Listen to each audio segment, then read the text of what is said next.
우리 삶의 모든 것에 분별력이 필요합니다. 특별히 우리가 진리의 복음을 믿기 때문에 우리는 복음을 진리로 믿지 않습니까? 여러분, 그렇기 때문에 더욱더 진짜와 가짜를 구별할 줄 아는 이 분별력이 더 필요한 겁니다.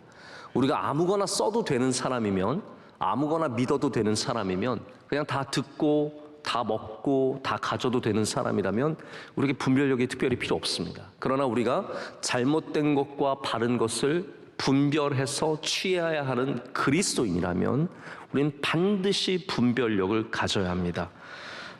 바라기는 여러분들 앞에서 앞으로 살아가는 그 모든 삶 가운데 끊임없이 분별력의 은혜가 함께 하시기를 축복합니다. 우리가 가야 할 길과 가지 말아야 할 것과 들어야 할 것과 듣지 말아야 할 것과 함께 해야 하는 사람과 그렇지 않은 사람들을 우리 주님의 뜻 안에서 잘 분별하시기를 축복합니다. 비판도 제가 이제 먼저 바울이 많은 비판 중에서 분별력으로 그 비판을 넘어가는 얘기를 좀 먼저 말씀을 드리고 오늘 본 말씀을 시작하고자 합니다. 제가 작년쯤에 기피의 강요라는 제목으로 설교 말씀을 전한 적이 있습니다. 그때 제가 파트리크 쥐스킨트라고 하는 독일 작가의 책, 바로 똑같은 동명입니다. 기피의 강요라는 소설을 잠깐 소개한 적이 있습니다. 이 슈투트가르트에 살아갔던 한 여류 화가가 전시회를 갔습니다. 전시회가 굉장히 열심히 그린 그림들로 채워졌습니다. 이 화가는 부자이고 아름답고 인기가 많은 여성입니다. 그런데 그 전시에 왔던 한 비평가가 비평을 한 거예요. 그 다음 신문에 내기를 뭔가 깊이가 없다라고 낸 거예요. 그 다음부터 이 작가는 깊이에 완전히 몰입하게 됩니다. 왜 내 작품에는 깊이가 없을까? 여러분, 깊이라는 거는 한번 우리가 그 정체성 없는 깊이라는 거에 빠지기 시작하면 모든 것들에 굉장히 고민이 생길 수밖에 없습니다. 여러분, 제 설교는 깊이가 있을까요? 없을까요? 아니, 제가 그 말을 들으려고 물어본 게 아니라 이렇게 순순히 말씀해 주셔서 감사하긴 합니다만, 만약에 누군가 저에게 김하나 목사는 설교는 길게 하는데 깊이는 없다 라고 말한다면 저는 그 다음부터 굉장히 고민하게 될 겁니다. 무엇이 깊이인지. 이 화가가 그 깊이를 고민하면서 식음을 전폐합니다. 그리고 그 다음에는 얼마 지나지 않아서 작업을 더 이상 할 수가 없습니다. 그림을 그릴 때마다 깊이를 갖기 위해서, 깊이를 뭔가 만들어내기 위해서 하는 거죠. 그러다가 결국 점점 형편없는 사람으로 변해갑니다. 화실에 처박혀서 아무것도 먹지 않고 소리를 지르고 머리는 헝클어져 있고, 그래서 그 잘 나갔던 예뻤던 인기 많았던 이 여인은 순식간에 나락으로 떨어지고 자기가 유산으로 받았던 큰 돈도 3년 만에 결국은 다 바닥이 났어요. 그러자 자신의 작품을 전부 다 갈기갈기 찢습니다. 그리고 텔레비전 방송탑 높은 곳으로 올라가서 139m 아래로 뛰어내립니다. 그래서 바람이 불었는데 전나무 숲 그 나무의 위로 떨어졌지만 그곳에서 바로 죽게 됩니다. 이 여류 화가의 스캔들을 보고 보도하는 신문들은 난리가 났습니다. 이 자살 사건이 모든 사람들에게 흥미를 끕니다. 그리고 마지막에 다시 그 비평가가 그 여류 화가에 남겨진 작품들을 얘기하면서 깊이가 있었다라고 말을 하는 것으로 맞춰집니다. 여러분, 누군가가 우리를 비평하죠. 누군가가 우리를 비난합니다. 바울이 지금 그런 상황이에요. 바울이 고린도 교회를 세우고 주님의 말씀을 전하고 이 교회를 든든히 만들어 놓고 떠났는데 누군가 저 멀리서까지 바울의 영역, 즉 지난번 말씀드린 것처럼 사도행전 15장에서 바나바와 바울은 이방인을 향한 선교로, 베드로는 유대인을 향한 선교로 방향을 틀고, 그리고 영역을 나누어서 남의 터 위에 교회를 세우지 않기로 한 그 조약을 깨고 이 사람들이 저 멀리 유대에서 여기 고린도까지 온 겁니다. 그리고 나서 바울을 끊임없이 비방합니다. 약한 사람이다. 앞뒤가 다르다. 뭔가 사람이 별로 가진 게 없다. 경험도 없다. 영적인 능력도 없다. 수많은 비난과 비방을 하죠. 그런데 바울이 왜 그 많은 비판과 비난 속에서도 쓰러지지 않았을까요? 뻔뻔했기 때문에, 후한무치이기 때문입니까? 저는 가끔씩 저 또한 그렇지만 우리들이 굉장히 후한무치하다라는 생각을 가질 때가 있습니다. 또 때로는 그럴 필요가 있습니다. 여러분, 남들이 뭐라 그런다고 해서 너무 고개 숙이고 다니지 말고, 여러분 다 못 알아보니까 그냥 떳떳이 들고 다니십시오. 근데 우리는 조금만 사람이 뭐라 그러면 문 밖에도 나가기 싫어하고, 그 비난과 비평을 듣기 싫어서 남들과의 교제를 완전히 끊어버리고, 그리고 좋은 얘기만 듣고 살고 싶은 마음을 갖게 됩니다. 그런데 바울을 보면은 이 비난과 비편에 절대로 굴하지도 않을 뿐 나더러 오히려 더 담대하게 맞서고, 그 가운데 하나님의 선하신 능력들을 증거하는 힘 있는 삶을 사는 것을 우리 고린도 후서에서 발견하게 됩니다. 마치 예수님이 비난과 비판을 얼마나 받으셨습니까? 바리새인들은 날마다 예수님에게 가서 예수님을 비난했습니다. 너 귀신이라는 거예요. 그 능력, 어떻게 그 능력이 올 수 있겠냐? 그거 비신에서밖에 나올 수 없는 능력이라고 말했고요. 예수님이 뭐 율법을 어긴다는 그런 이유로 끊임없이 예수님을 비난하고 비방했죠. 그러나 예수님은 절대로 그들의 비난의 칼날 앞에서 굴하지 않으셨습니다. 할렐루야.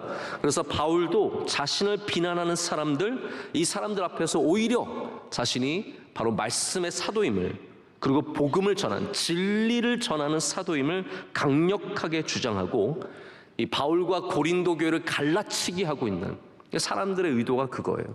이거 갈라놔야 되는 거. 사탄이 하는 것이 무엇입니까? 갈라놓는 거거든요. 예수님과 우리 사이를 갈라놓고 교회와 여러분의 사이를 멀게 하고 말씀과 우리 사이를 갈라놓는 것이 사탄이 하는 것처럼, 이들은 와서 교회와 바울 간의 이 거리를 계속해서 더 멀게 만들고 사이를 잘라내는 겁니다. 근데 바울이 여기서 그 비판을 용납하고 거절하는 바로 분별력을 가졌기 때문에 이런 모든 어려움들을 이겨냅니다. 여러분, 우리가 좋은 것을 받을 때도 용납할 것이 있고 거절할 것이 있습니다.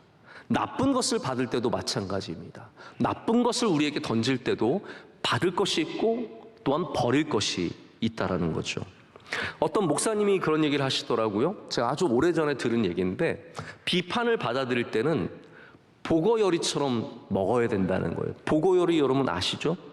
보거를 뭐 우리 요즘에는 대중적으로 많이 먹지만, 보거가 사실은 독이 많은 물고기잖아요.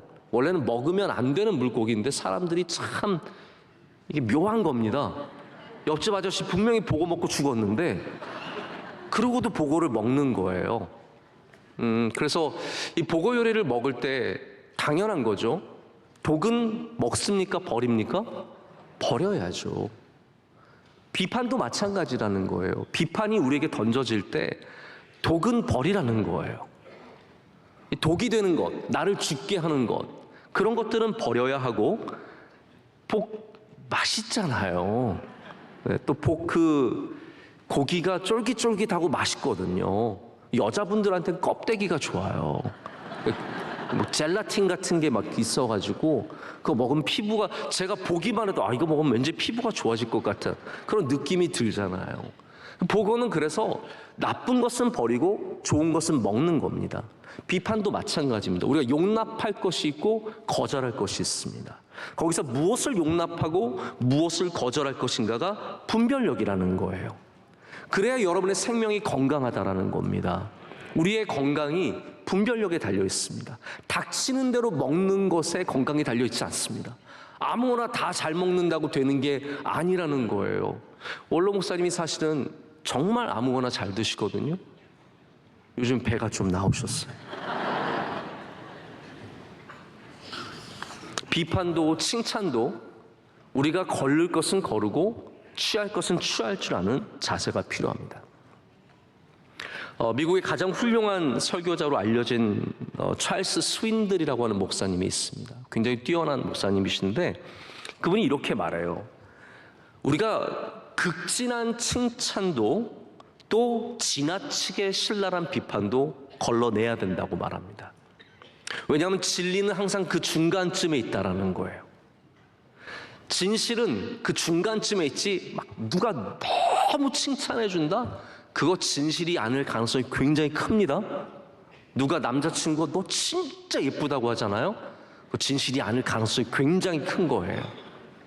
그러니까 너무 지나친 칭찬도 진실이 아니고, 너무 신랄한 비판, 저런 완전 죽일 놈, 이런 것도 사실은 다 맞지 않다라는 거죠.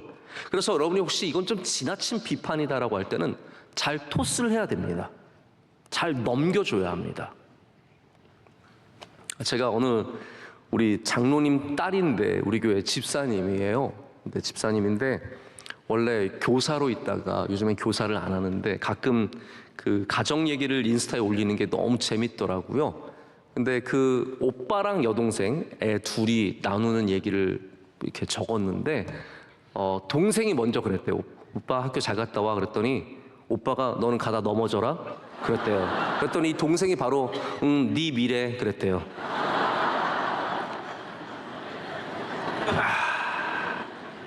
이게 애들이 나누는 대화입니다. 초등학교 1학년, 5학년 이런 애들이 나누는 대화예요. 여러분, 누군가가 여러분에게 저주하면 네 미래 그렇게 얘기하세요. 반사도 아니에요. 네 미래. 너 망할 거야. 네 미래. 네, 그래서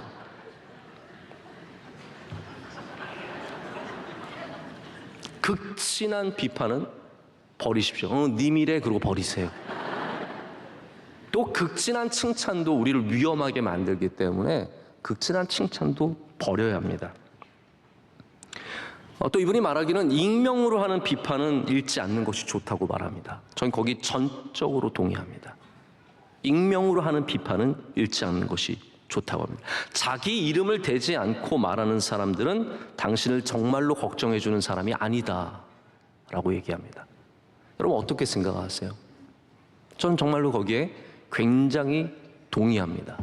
제가 그래서 익명으로 보낸 편지들을 읽기는 읽지만 제가 그것을 크게 개념치 않는 이유는 이름이 없는 편지들은 진실로 쓴 편지가 아닐 가능성이 크기 때문이에요. 물론 여러 가지 이유가 있겠지만 제가 심지어는 담임 목사가 아닐 때도 저는 투서를 많이 읽어봤습니다. 그때 왜 우리 교회에 이렇게 투서가 난무했는지 모르겠어요. 요즘엔 별로 없어요. 요즘엔 저한테 보내시는, 제가 자꾸 이런 말을 하니까 보내봤자 안 읽겠구만 이래서 안 보내시는지 모르겠는데, 아무 소용이 없겠구만 그렇게 생각하실지 모르겠는데, 그 당시에는 정말 저희 행정실로 별의별 투서가 다 왔어요. 지금 보면, 그때도 저는 보고 다 그냥 넘겼는데 지금 생각해보면 정말 거짓말이 많았습니다.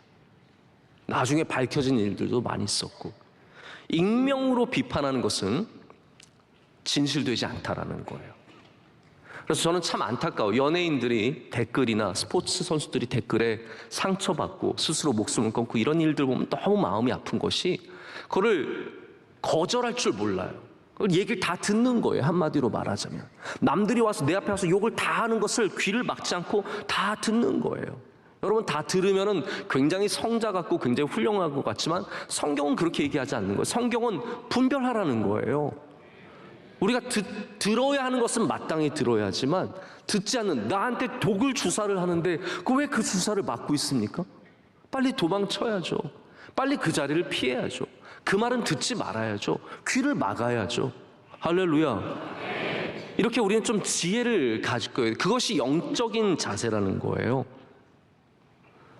그러나 누군가가 또 이분이 말하기를 대가를 바라지 않는 격려와 칭찬은 감사함으로 받으라라고 말합니다. 이해가 되시죠? 뭔가 바라는 게 있어서 와서 하는 거랑 바라는 게 없지만 하는 게 있습니다. 바라는 게 없이 칭찬하고 격려하는 것은 감사함으로 받아들이라는 거죠. 그리고 저 이거 참 마지막 이야기하는 굉장히 중요하게 생각을 하는데요. 가족과 친구들을 가까이 두고 비판과 칭찬에 대해 함께 귀 기울여 들으라라고 말합니다. 우리 진실되게 칭찬할 수 있고 진실되게 가르칠 수 있는 곳이 진짜 가정 아니겠습니까? 가정이고 또한 진실된 친구들이거든요. 여러분, 그런 분들에게는 귀를 열고 그분들에게 주시는 칭찬과 격려, 그리고 또 때로는 비판을 잘 들어볼 필요가 있습니다. 이 바울이 이 분별력을 갖고 있었던 사람이고, 그 분별력은 바로 바울이 예수 그리스도에게서 배운, 그리고 예수 그리스도 영으로 갖게 된 영적인 능력입니다.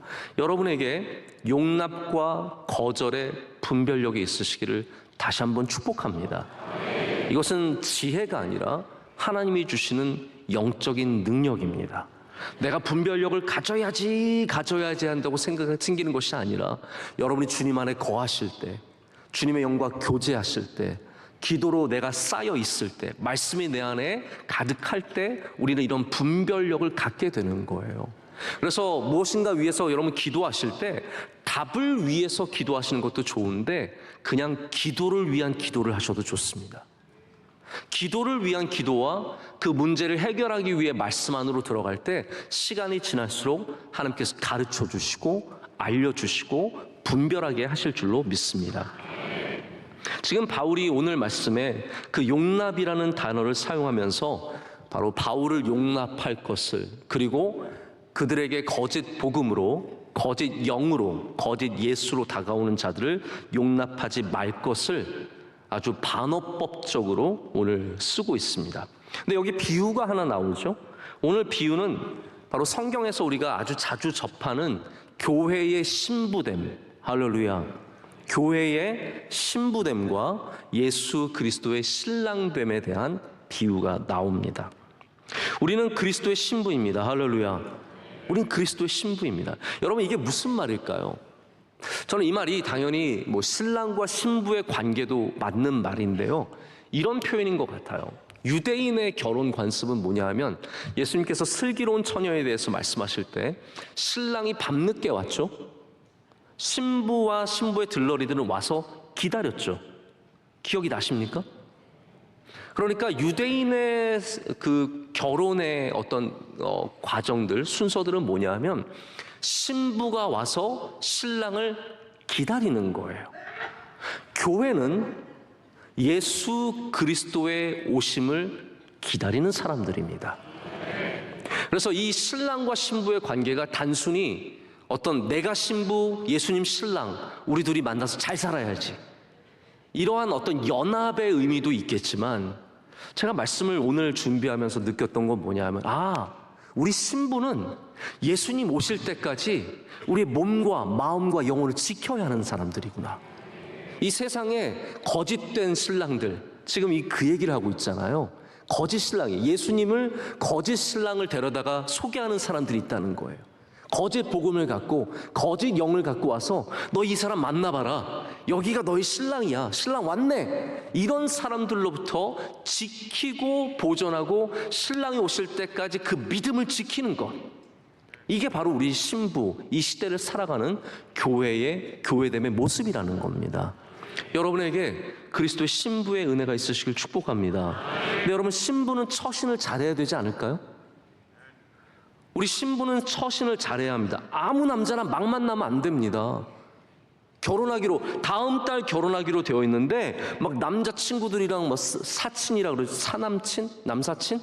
네, 그럴 수 있잖아요. 제가 그걸 단어를 연구하는 것도, 남사친, 남자 사회 친구, 네? 사남친? 남자 사람 친구예요? 남자 사회 친구가 아니었어요? 진짜 곤란하네, 참. 네. 네. 그러니까 그냥 친구라는 거. 우리 친구니까 놀러 가는 게 어때서? 왜 그래? 나 당신 사랑해. 당신만 사랑해. 근데 난 남자친구들이랑 놀러 갈 거야. 여러분, 이걸 어떻게 받아들이시겠어요? 헤어지세요.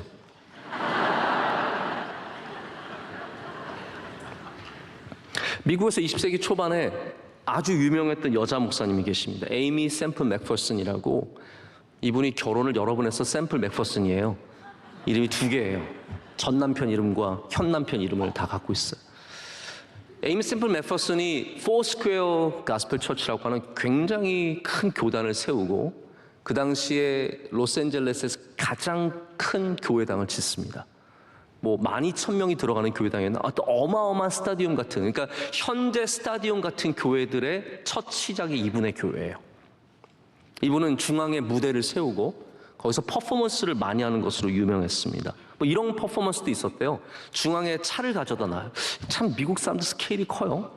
오늘 설교 내용이 뭐냐 하면 빨리 달리면 걸린다 뭐 이런 거예요. 이분이 차를 가져다 놓고 오토바이를 타고 들어와요. 그리고 들어와서 차를 세우는 척 하더니 당신은 지금 속도 위반입니다. 지금 범칙금을 내세요. 이게 이제 설교의 도입부였어요. 요즘에 한국 교회 가운데도 뭐 드라마를 보여주고 시작하는 설교 시작하는 교회들이 있는데 다 이거 현재 게 아니 옛날부터 다 하던 거예요. 이렇게 퍼포먼스로 하는 예배가 있었어요. 근데 에이미 샘플 맥퍼슨 목사님의 가장 유명한 설교가 바로 그리스도의 신부예요. 그래서 이분이 그날 웨딩드레스를 입고 나왔어요. 목사님이 웨딩드레스를 입고 나와서 정말 예쁘게 입고 나와서 이분이 또 예뻐요. 그래서 나와가지고 그 아름다운 목소리로 우리가 그리스도의 신부입니다 딱 설교를 한 거예요. 여러분 오늘 제가 웨딩드레스 안 입고 나온 거 굉장히 감사하게 생각하셔야 됩니다. 제가 생각은 해봤습니다. 뭐라도 머리에 크라운이라도 이거 꽂고 나올까. 예수 그리스도의 신부됨에 대한 주제는 우리 교회가 20세기 동안 계속해서 중요하게 가져온 테마입니다. 근데 이 신부의 문제는 단순히 우리가 예수님 신랑 나 신부의 문제만이 아니라 분별력에 있습니다. 우리가 어떻게 주님 오실 때까지 우리 믿음을 지킬 것인가? 우리가 어떻게 주님 아닌 다른 것에 팔리지 않고 넘어가지 않을 것인가? 바로 여기에 신부됨의 핵심이 있습니다.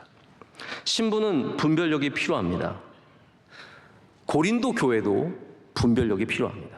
왜냐하면 그리스도의 신부이기 때문입니다. 그러면서 바울이 제시하는 것이 바로 용납함이라고 하는 단어입니다. 용납하라.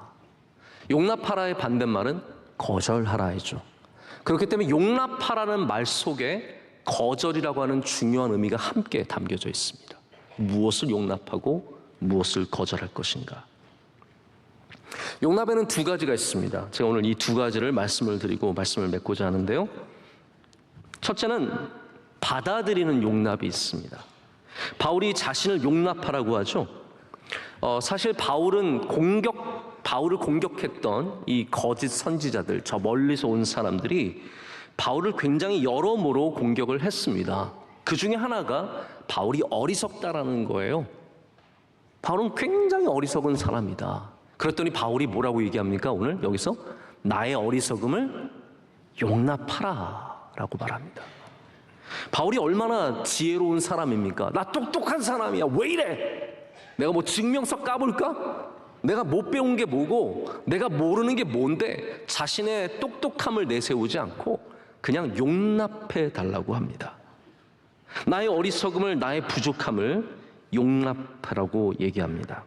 그 대신에 바울은 여기서 자신이 어떠한 사람인지를 제시하고 있습니다. 여러분 뭐 제가 전에도 한번 그런 얘기 드린 적이 있는 것 같은데 누군가가 질문을 하면 너무 꼭 질문에 답할 필요는 없습니다. 꼭 그 질문이 아니라 사실 내가 하고 싶은 얘기를 해도 되는 거죠. 우리는 꼭 그 질문에만 답해야 되는 줄 아는데 그렇지 않다라는 거예요. 바울이 자신의 어리석음을 공격하지만 바울은 그 대신에 다른 것을 제시합니다. 나는 어리석지만 용납해라. 하지만 내가 하는 것은 진리이신 예수 그리스도를 너의 신랑으로 너와 중매시키는 일이다. 내가 하는 일은 다른 일이 아니라 예수님과 너희가 하나 되게 하는 것. 너희가 정말 예수님을 진실되게 기다리게 하는 것, 그것이 내가 하는 일이라고 전혀 다른 이야기로 넘어가게 되죠. 근데 고린도 교회가 이 진리이신 신랑 예수 그리스도를 거절하고 있는 상태예요.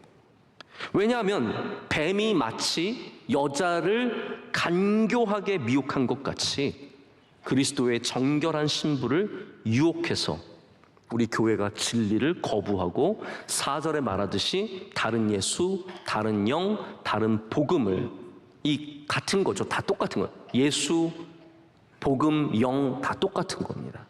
이것을 받아들이려고 하고 있기 때문입니다. 여러분 우리는 이러한 것들은 정말 절대적으로 거부할 수 있는 능력을 가져야 합니다.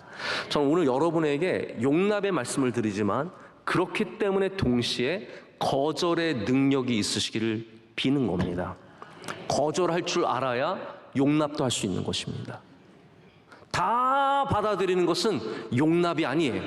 그건 그냥 쓰레기통이에요. 우리는 다 받아들이지 않습니다. 절대로 아닌 것은 아닌 것이죠. 복음이 아닌 것은 아닌 것입니다. 예수 그리스도가 아닌 것은 아닌 것입니다. 비슷해도 아닌 거예요. 예배를 드려도 자기가 예수 그리스도가 되면 그건 예배가 아닌 겁니다. 교회처럼 생겨도 하나님을 섬기지 않으면 그건 교회가 아닌 것이죠. 거절할 것은 거절할 줄 알아야 합니다. 한때 미국에서 어떤 캠페인이 있었냐면 Say No to Drugs라는 캠페인이 있었어요. 우리 아이들이 하도 학교에서 마약이나 이런 걸 쉽게 구하다 보니까 Say No, 그거는 no라고 말해라. 아닌 건 아니라고 말해라. 형이 와가지고 야 바깥에 나가서 우리 빨면 되게 좋아. 나가서 하자 한번. No! 그거 하라는 거예요. 여러분 노를 할 줄 몰라서 끌려가는 사람들이 얼마나 많은지 모릅니다. 여러분 노 할 줄 아시길 축복합니다. 지하철에서 여러분 그런 사람들 요즘도 있는지 모르겠는데 당신 좋은 기운이 흐른다고. 네. 저한테도 그런 사람 몇 번 왔었거든요. 자매 둘이 와가지고 잠깐 얘기하실 수 있으세요? 네? 뭐 틈을 안 줘요. 제가 볼 땐 정말 좋은 기운이 흐르고 있는데 뭔가가 하나 막고 있어요. 그것만 뚫어주면 당신 인생은 정말 꽃필 수 있습니다. 요거에 혹해가지고 따라가가지고 그거 뚫는다고 가만히 앉아있다가 돈 바치고 나오고 완전 인생을 거기다 바치는 이상한 사람들이 얼마나 많은지 모릅니다. 누가 와서 야 좋은 성경 공부 있다 그러면 그냥 따라가는 사람들이 얼마나 많은지 모릅니다. 여러분 교회에서 왜 개인적인 성경 공부를 따라가십니까? 여러분 요즘에 우리 고린도후서 하고 있잖아요. 사사기 하고 있잖아요. 사무엘상하 하고 있잖아요. 새벽 예배, 저녁 예배 나오시면 성경 공부합니다. 근데 뭐 또 성경 공부를 얼마나 잘하시겠다고. 아니 진짜 그렇게 하고 싶으면 교회에서 성경 공부 할게요. 제가 안 하고 누구 시켜가지고 할게요. 왜 개인적으로 뭐 성경 공부 뛰어난 사람이 있다고 그런 거 따라가서 신천지 따라가가지고 뭐 14만 4천 명이 나 14만 4천 명이 들었어. 여러분 돈으로 우리를 유혹하는 사람도 얼마나 많습니까? 돈 100만 원 내면 상품권 120만 원 준다. 30만 원 매일 내면은 뭐 준다. 1000만 원만 여기 투자하면 매달 30만 원 준다. 여러분 거기 진짜 되면 저 좀 알려주세요. 네? 1000만 원을 내가지고 매달 30만 원 꼬박꼬박 통장으로 넣어준다는 데 있으면 제발 다 같이 합시다 좀. 네? 그걸 왜 여러분만 하시려고 그러세요? 이런 일들에 제가 보면은 나쁜 사람, 멍청한 사람이 따라가는 게 아닙니다. 여러분 그걸 꼭 아셨으면 좋겠어요. 나쁜 사람들과 멍청한 사람들이 따라가는 게 아니라 이런 거에 다 대부분 착한 사람들이 따라가요. 예수님 잘 믿는 사람들이 따라가요. 누가 퇴직금을 홀라당 날립니까? 못된 사람들은요 기가 막히게 다 살아갑니다. 못된 사람들은 별로 속지도 않아요. 더 속상해요. 못된 사람들은 돈 별로 잃지도 않아요. 착한 사람들이 손해를 참 많이 봅니다. 어려운 일들을 많이 당합니다. 우리나라가 체면 문화이다 보니까 거절하기가 어렵죠. 저도 그렇습니다. 어르신들이 와서 뭐 말씀하시면 거절하기가 참 어렵습니다. 여기 뭐 해달라 저기 해달라 그러면 노라고 말할 수가 없어요. 여기 와라 저기 가라 노라고 말할 수가 없어요. 저는 이게 저의 약간 천성인 것 같아요. 우리 원로 목사님도 거절을 못 하셔서 지금 거절 못 하신 거 처리하시느라 인생이 바쁘세요. 바쁘게 사세요. 제가 신대원 다닐 때 아직도 기억나는 일이 있어요. 신대원 다닐 때 뉴스위크를 구독하라는 전화를 받았어요. 이게 뭐 1998년 뭐 그때 얘기예요. 진짜 옛날 얘기인데 뉴스위크를 구독하라는 거예요. 그래서 제가 전화를 받고 저는 뭐 뉴스위크가 필요 없는데요. 그랬더니 제가 발음을 들어보니까 어디 해외에서 사시다 오신 것 같은데 말도 안 되는 소리를 하는 거죠. 제가 한국 발음 얼마나 잘하는데요. 그래가지고 말도 안 되는 소리를 그 사람이 하길래 아닌데요, 저 영어 잘 모르는데요, 막 그랬어요. 그런데 이분이 막 얘기를 얼마나 잘하는지 제가 홀라당 빠져서 듣고 있는 거예요. 그러다가 갑자기 뭐라 그러냐면, 손님, 고객님, 오늘 사실 제가 첫날인데요, 첫날 고객님이 해주시면 저는 정말 여기서 잘할 수 있어요. 그런데 옆에서 막 환호성이 들려요. 와, 첫 손님이야, 첫 손님. 와, 박수, 박수, 박수. 와, 박수 치고 그러니까 제가, 그러세요? 해야죠, 그러면 제가. 그래서 구독을 2년을 했어요, 제가. 지금 생각해보면 새빨간 거짓말이야. 말도 안 되는 거예요. 그런 거에 당하는 남자들이 착한 남자들이에요.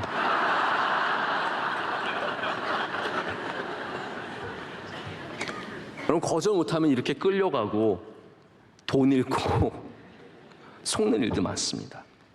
근데 제가 뉴스위크는 억지로 2년 구독했을지 몰라도 영적인 일에는 절대로 안 따라갑니다. 영적인 일에는 절대로 쉽게 넘어가지 않아야 합니다. 우리 교회에게 여러분께 말씀을 드립니다. 여러분이 다 신부라니까요. 지금 여자에게 말씀드리는 것이 아니라 교회에게 말씀을 드리는 겁니다. 남자들도 그리스도의 신부라고 해서 정신줄 놓고 계시면 안 됩니다. 여러분들도 다 신부고 우리 모두가 신부인데 우리는 용납과 거절의 분별력을 반드시 가져야 합니다. 두 번째 또 다른 용납은 견디는 일입니다. 제가 오늘 아침에 여의도에 있는 월드비전이라고 하는 NGO에 가서 전국 전 직원 경권회를 가졌어요. 전국의 직원이 700명이래요. 그러니까 NGO 정말 큰 NGO죠. 근데 오늘 제가 그분들에게 드린 말씀 가운데 우리 함께 일하는 사람들을 용납해야 한다라는 좀 얘기를 했어요. 왜냐하면 같이 일하는 이런 회사 같은 데 가서 설교할 때는 좀 그런 얘기를 할 수밖에 없는데요. 함께 일하는 사람들을 용납하는 것이 중요하다. 근데 그 용납이라는 것이 받아들인다라는 의미보다 견뎌낸다라는 의미를 갖고 있다라고 말씀을 드렸어요. 용납이라는 단어 제가 전에도 한번 설명을 드린 것 같습니다. 이게 accept의 의미보다 bear, 참아내고 견뎌내는 것을 그런 의미를 갖고 있습니다. 근데 지금 고린도 교회가 어떠한 바울의 점을 용납해야 할까요? 우리는 바울의 약함을 용납할 것 같지만 오히려 역설적으로 바울의 열심을 용납해야 됩니다. 그 말씀이 어디 나와 있냐면 오늘 2절 말씀에 나와 있습니다. 우리 고린도서 11장 2절 말씀 다시 한번 좀 보겠습니다. 우리 2절 말씀 다 함께 읽겠습니다. 내가 하나님의 열심으로 너희를 위하여 열심을 내노니 내가 너희를 정결한 처녀로 한 남편인 그리스도께 드리려고 중매함이로다. 네. 여기 바울이 얘기하는 것은 바울의 열심은 개인적인 열심이 아닙니다.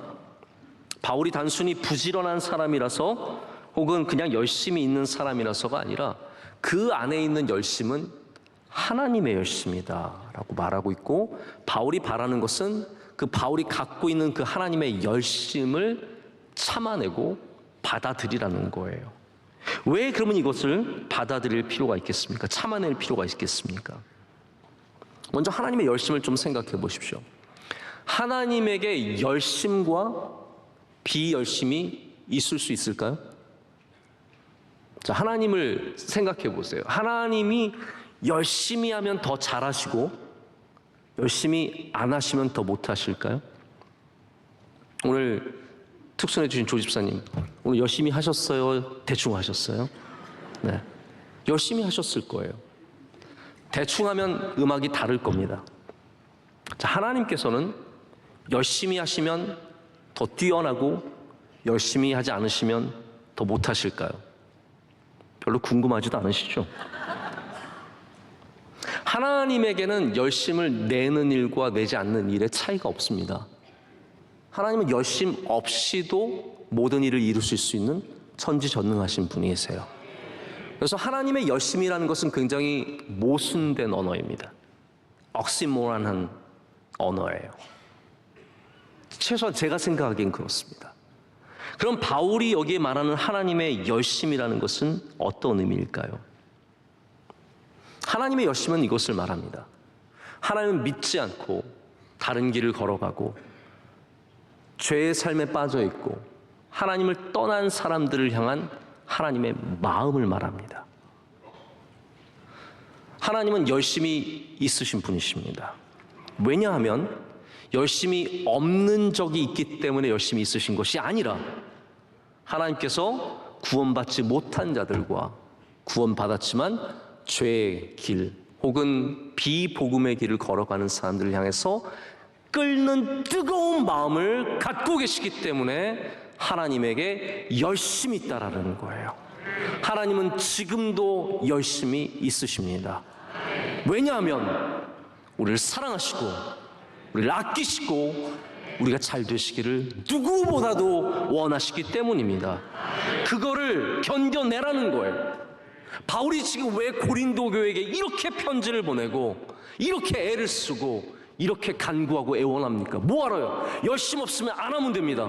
고린도 교회 니네 알아서 살아. 나도 갈 길 많아. 나 에베소 교회 나 좋아하는데 뭐 에베소 교회 얼마나 나한테 잘하고 나도 에베소 교회 사랑하는데 나 고린도 교회 없이 살아.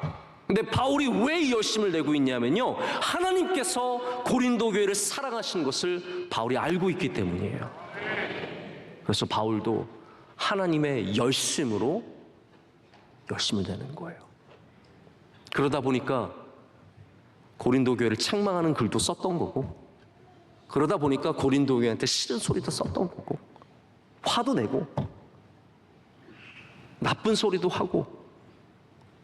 왜 그랬습니까? 바울이 왜, 그리고 저 멀리서 온 사람들을 왜 이렇게 질투하고 시기하고 미워할까요? 그냥 경쟁해서 나 저 사람보다 인정받아야 하고 저 사람들 잘 되는 거 싫고, 이게 아니에요. 하나님의 열심이에요. 그것이 잘못된 복음이기 때문에, 그것이 잘못된 길이기 때문에 그들을 따라가는 고린도 교회의 질투심을 느끼는 겁니다. 이게 바울이 말하는 하나님의 열심입니다. 여러분, 왜 우리가 이렇게 열심히 교회 나오고 복음 붙잡고 사람들에게 복음을 전하고 찬양대하고 특순하시고 열심히 살아갈까요? 그냥 이게 좋아서요? 아닙니다. 우리 안에 하나님의 열심이 있는 줄로 믿습니다. 하나님의 열심, 생명을 향한 하나님의 열심, 구원을 향한 하나님의 열심, 잘 안 되는 사람이 잘 되기를 바라신 하나님의 열심. 생각해 보세요. 여러분의 아들이 만약에 어디서 이상한 여자를 만났어요. 그런 일이 없기를 축복합니다. 근데 만약에 내 아들이, 멀쩡한 아들이, 물론 자기 아들은 다 멀쩡하다고 해요. 네. 근데 멀쩡한 아들이 어디 가서 아주 안 좋은 여자를 만났어요. 마치 삼손이 저 블레셋에 가서 아무 여자나 만나고 다니는 것처럼 예수님을 믿는 우리 아들이 정말 타락한 삶으로 들어가서 이상한 여자를 만났어요. 여러분, 그러면 그 아들을 향한 부모님의 열심이 있지 않겠습니까? 그 길을 걷지 않기를 원하는 부모님의 열심이 있지 않겠습니까? 우리 교회 잘 다니던 딸이, 예수님 잘 믿던 딸이 교회와 멀어져서 완전히 예수님 저리 가라고 하고, 뭐 예배는 당연히 안 드리고 교회 저주하고 그러면 그 딸을 향한 부모님이 열심을 갖지 않겠습니까? 바울의 열심이 무엇이겠습니까? 내 이름과 내 명예와 그것입니까? 여러분, 부모님의 열심이 무엇입니까? 내가 아들 덕 보려고 우리 가문의 명예를 위해서 그런 겁니까? 여러분, 아들 잘 되는 것이 부모님의 기쁨 아닌가요? 별로 원하시지 않나 봐요. 요즘 아들들 좀 분발해야겠어요.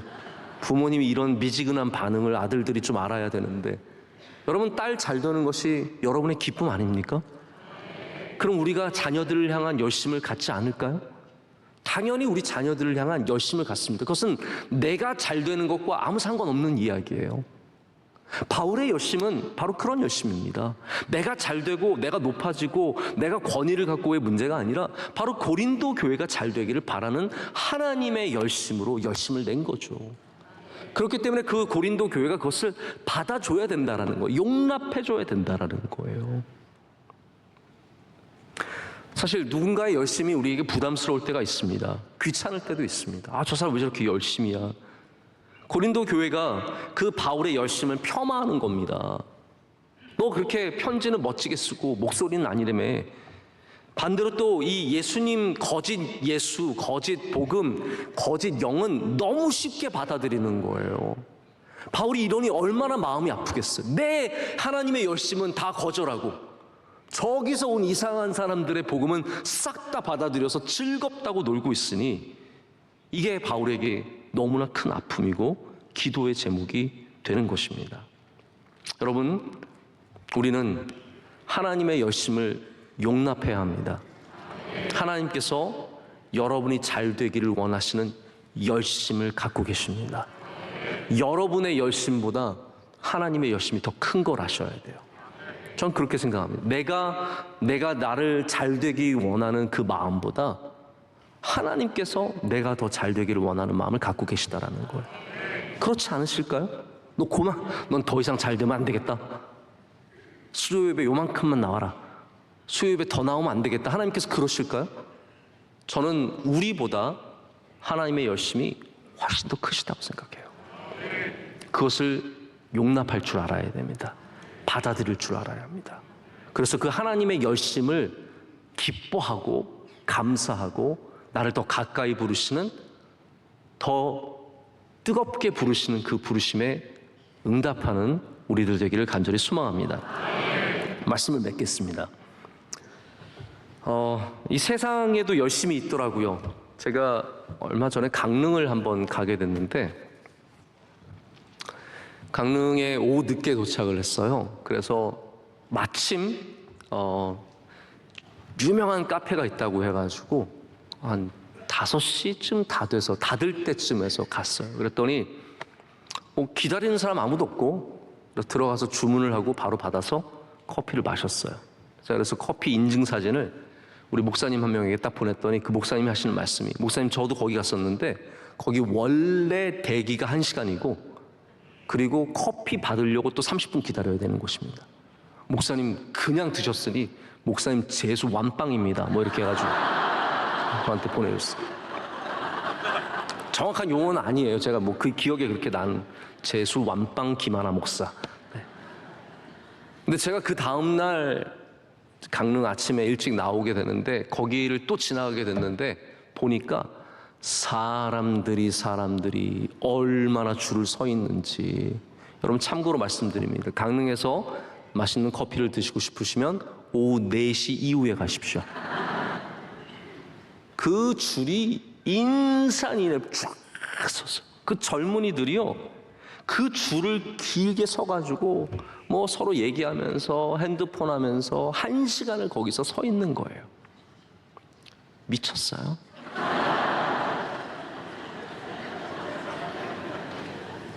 왜 그럴까요? 여러분, 이 세상은 그런 열심을 용납하는 세상입니다. 그런 열심은 멋져 보여요. 야, 1시간 걸려서 커피 마셨다고? 이야, 대단하다. 저는 미쳤다고 하지만 누군가는 와, 멋지다. 거기서 커피 마셨어? 그 유명한 데 가서 줄 서서 기다렸어? 와, 삼겹살집 어느 유명한 1시간, 2시간 기다려. 세상은 그런 열심은 용납합니다. 쿨하다고 합니다. 멋지다고 합니다. 그러나 예배가 길어지고 봉사가 어려운 것은 용납할 수 없는 것이 이 시대의 모습입니다. 오늘 여러분 마음속에 있는 참된 것을 용납하고 거짓된 것을 거절할 수 있는 좋은 영적인 분별력이 있으시기를 축복합니다. 그 분별력을 갖고 살아갈 때 여러분의 용납과 거절 속에서 아름다운 열매들이 맺힐 줄 믿습니다.